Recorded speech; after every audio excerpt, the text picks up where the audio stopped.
Bugun men juda muhim masalani tushuntirib beraman. Nogironligi bo'lgan fuqarolar, ularning oilalari va ish beruvchilar uchun ajratiladigan yordamlar, subsidiyalar va islohotlar haqida gaplashamiz. Ayniqsa ko'pchilik eshitayotgan TIT 5 million so'mdan 6 million so'mgacha degan raqam nimani anglatadi? Kimga tegishli?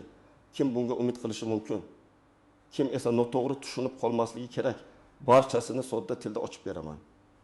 Bu ma'lumot faqat nogironligi bo'lgan insonlarga emas, hamma uchun muhim. Chunki har bir oilada keksa ota-ona, sog'lig'i bilan muammosi bor farzand, mehnat qobiliyatini vaqtincha yoki doimiy yo'qotgan yaqin inson bo'lishi mumkin. Shuning uchun videoni oxirigacha ko'ring. Hoziroq kanalga obuna bo'ling va like bosib qo'ying. Men sizga quruq gap emas, amalda nima qilish kerakligini tushuntirib beraman. Avval qanday edi? Ko'p yillar davomida nogironligi bo'lgan fuqarolar masalasida asosiy e'tibor nafaqa yoki pensiya tayinlashga qaratilgan edi. Ya'ni odam tibbiy komissiyadan o'tadi, unga nogironlik guruhi belgilanadi. Keyin pensiya yoki nafaqa masalasi ko'riladi. Bu albatta zarur yordam. Lekin muammo shundaki, faqat oylik to'lov bilan insonning hayoti to'liq o'zgarib qolmaydi. Masalan, odamda harakatlanish cheklovi bo'lsa, unga aravacha kerak bo'ladi. Uydan chiqishi uchun pandus kerak bo'ladi. Ishga borishi uchun qulay transport yoki moslashtirilgan ish joyi kerak bo'ladi. Eshitishida muammosi bo'lgan insonga apparat. Ko'rishida muammosi bo'lgan insonga maxsus texnika, kompyuter dasturi yoki o'qish uchun mos sharoit kerak bo'lishi mumkin. Oddiy qilib aytganda, nogironligi bo'lgan inson faqat yordam oluvchi emas, u ham o'qishi, ishlashi, daromad topishi, jamiyatda faol bo'lishi kerak. Endi nima o'zgarmoqda? So'nggi yillarda yondashuv asta-sekin o'zgaryapti. Davlat faqat nafaqa berish bilan cheklanmasdan, nogironligi bo'lgan shaxsni ishga joylashtirish, kasbga o'qitish, ish beruvchini rag'batlantirish, ish joyini moslashtirish kabi yo'nalishlarga ko'proq e'tibor qaratmoqda. Ana shu yerda 41 milliondan 6 million so'mgacha degan raqam paydo bo'ladi. Bu raqamni ko'pchilik noto'g'ri tushunadi. Ba'zilar nogironlik pensiyasi 6 million bo'lar ekan deb o'ylaydi. Ba'zilar hamma nogironligi bo'lgan fuqarolarga 6 million berilar ekan deb gap tarqatadi. Men buni aniq aytaman. Odatda bunday raqamlar oylik pensiya yoki hammaga avtomatik beriladigan nafaqa emas.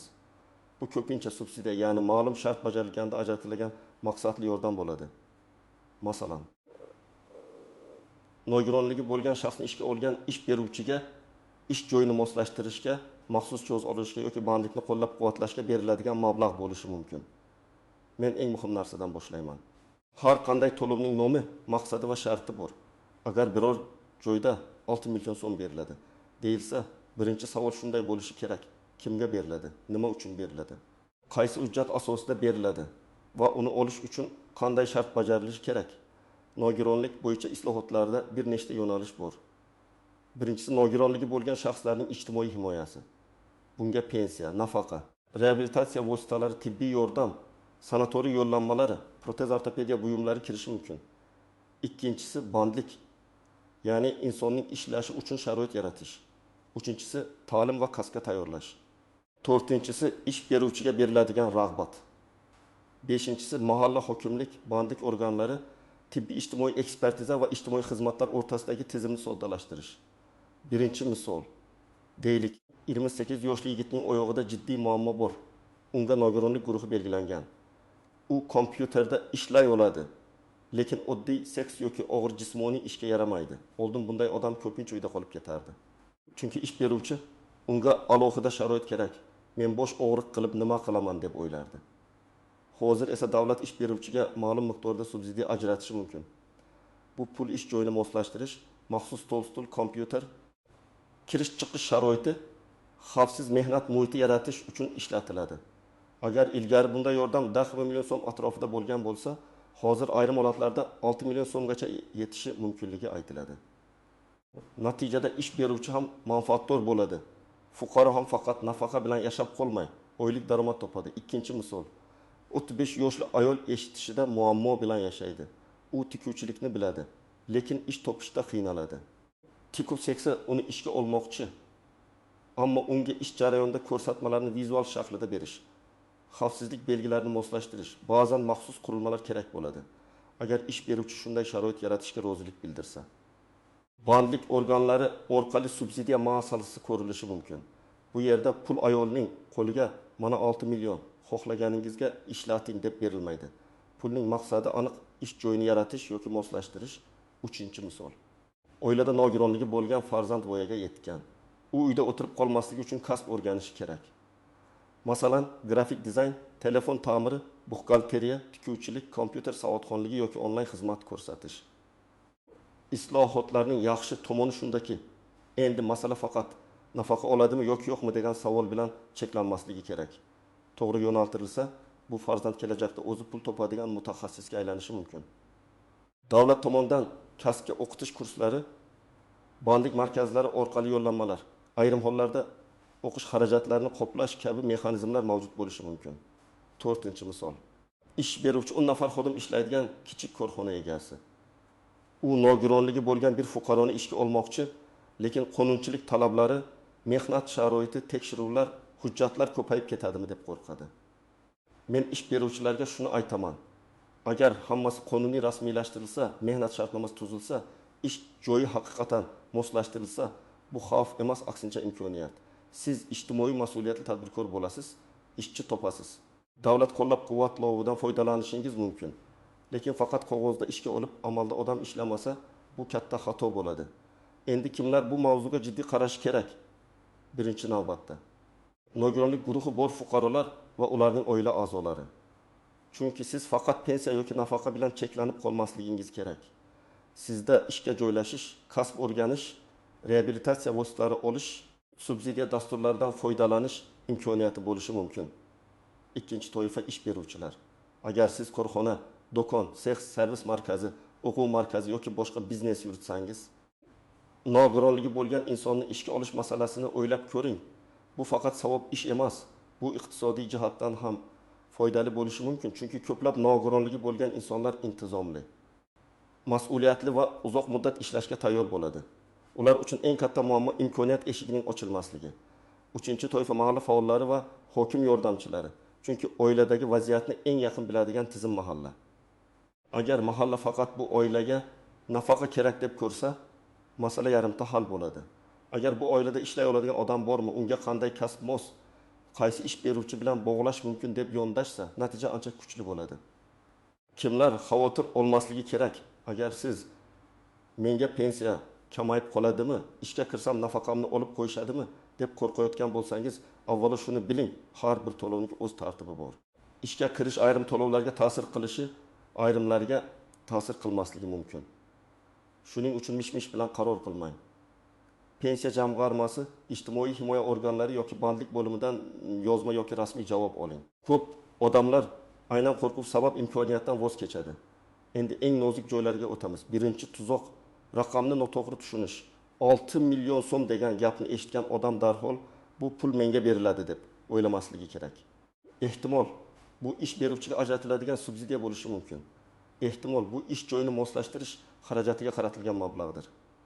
Ehtimol bu bazaviy hisoblash miqdoriga bog'langan va vaqt o'tishi bilan o'zgaradigan ko'rsatkichdir. Shuning uchun har doim dastur nomini aniqlang. Ikkinchi tuzoq, norasmiy ish. Agar nogironligi bo'lgan fuqaro ishga kirsa, lekin mehnat shartnomasi tuzilmasa, keyinchalik hech qanday huquqini himoya qila olmaydi. Ish haqi vaqtida berilmasa, jarohat olsa, mehnat sharoiti yomon bo'lsa, men bu yerda ishlaganman deb isbotlash qiyinlashadi. Shu sababli men har doim rasmiy mehnat shartnomasini talab qilishni maslahat beraman. Og'zaki kelishuv ayniqsa ijtimoiy himoyaga muhtoj insonlar uchun xavfli. 3-tuzoq, hujjatlarni o'zim to'g'rilab beraman deydigan vositachilar. Afsuski, ba'zi odamlar nogironligi bo'lgan fuqarolarning ishonchidan foydalanadi. 6 million olib beraman, oldindan pul ber yoki komissiyadan o'tkazib beraman degan gaplarga aldanmang. Davlat xizmatlari, tibbiy ijtimoiy ekspertiza, bandlik bo'limi, mahalla va ijtimoiy himoya organlari orqali rasmiy murojaat qiling. Agar kimdir pul talab qilsa, bu xavfli signal. 4-nozik jihat, nogironlik guruhi va mehnat qobiliyati bir xil narsa emas. Ba'zi odamlar nogironlik guruhi bor degani umuman ishlay olmaydi deb o'ylaydi. Bu har doim ham to'g'ri emas. Kimdir og'ir jismoniy ish qila olmaydi, lekin ofisda ishlay oladi. Kimdir to'liq kun ishlay olmaydi, lekin yarim stavkada ishlaydi. Kimdir masofadan turib xizmat ko'rsatishi mumkin. Muhimi, tibbiy tavsiyalar va mehnat sharoiti hisobga olinishi kerak. Beshinchi nozik jihat ish joyini moslashtirish haqiqiy bo'lishi kerak.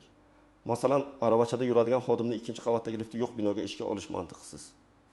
Ko'rishida muammosi bor odamni mayda yozuvli hujjatlar bilan to'liq ishlashga majburlash ham to'g'ri emas. Eshitishida muammosi bor xodimni doimiy telefon qo'ng'iroqlariga bog'lab qo'yish ham adolatli emas. Moslashtirish degani insonning imkoniyatiga qarab ish jarayonini tashkil qilishdir. 6-chi nozik jihat subsidiya abadiy daromad emas. U bir martalik yoki ma'lum muddatli yordam bo'lishi mumkin. Ish beruvchi buni biznes rejada hisobga olishi kerak. Fuqaro esa subsidiya bor ekan, demak hammasi tayyor deb o'ylamasligi kerak.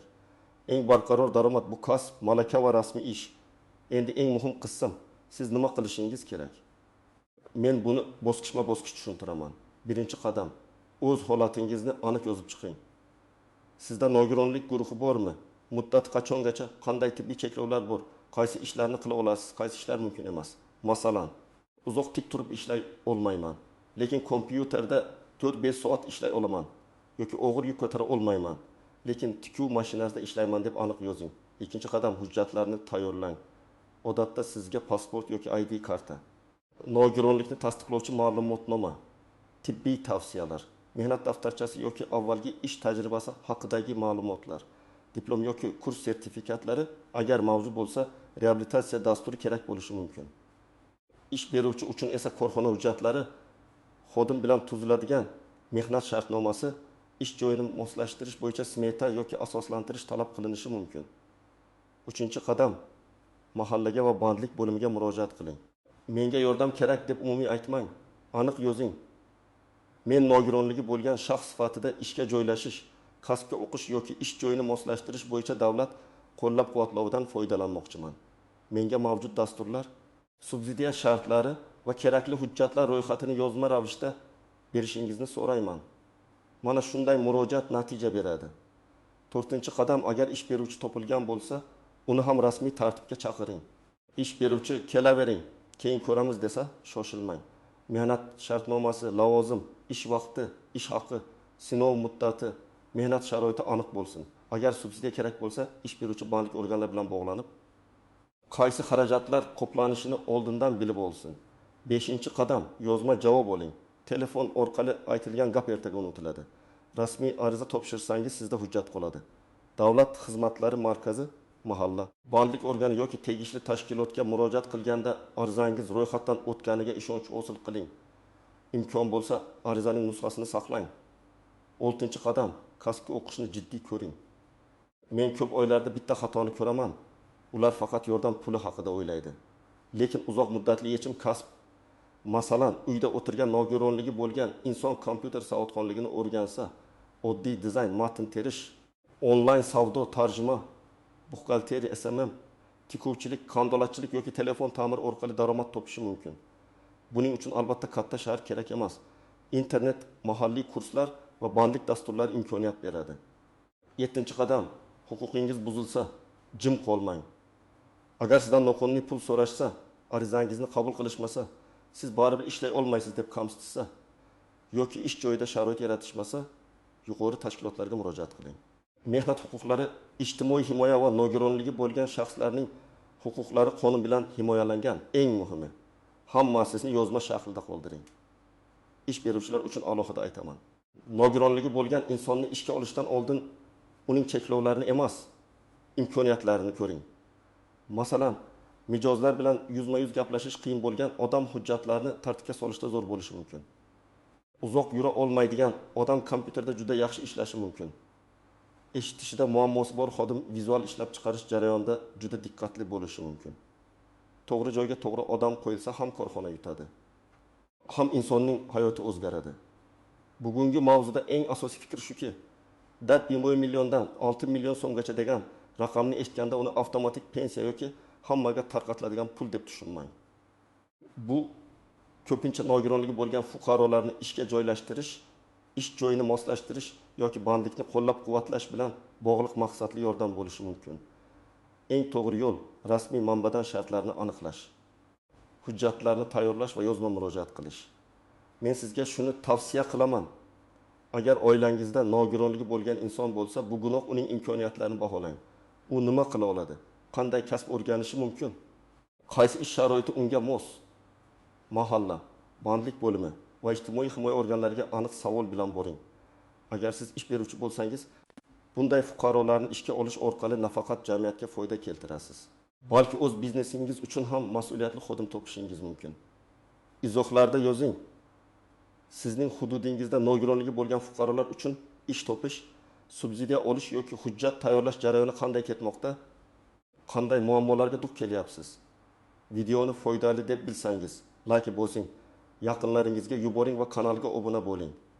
Men keyingi videolarda ham sizga qonunlar, nafaqalar, subsidiyalar va real hayotda kerak bo'ladigan huquqiy masalalarni sodda tilda tushuntirib boraman.